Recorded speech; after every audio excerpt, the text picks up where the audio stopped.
বিবাহ করেছে মাদানি।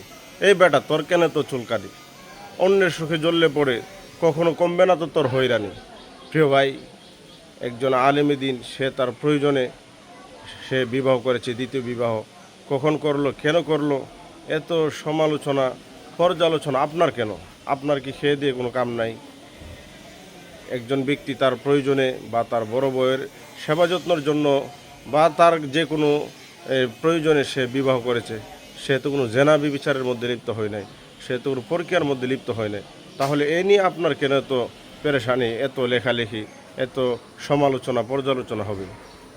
আমরা নিজেদের ব্যাপারে আত্মসমালোচনায় মগ্ন হতে পারি না? আমরা কেন সারাক্ষণ শুধু অন্যের দোষ ত্রুটি, অন্য কী করছে না করছে এই নিয়ে আমরা শুধু পেরেশানি, ফেসবুক পাড়া গরম করে আমাদের চলতে হবে কেন?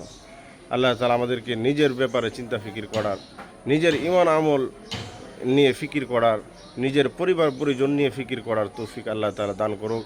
অহেতুক অন্যের কোনো বিষয় নিয়ে সমালোচনা পর্যালোচনা, সোশ্যাল মিডিয়া গরম করার মতো এরকম চিন্তা ফিকির থেকে আল্লাহ তাআলা আমাদেরকে হেফাজত করুক। আমিন।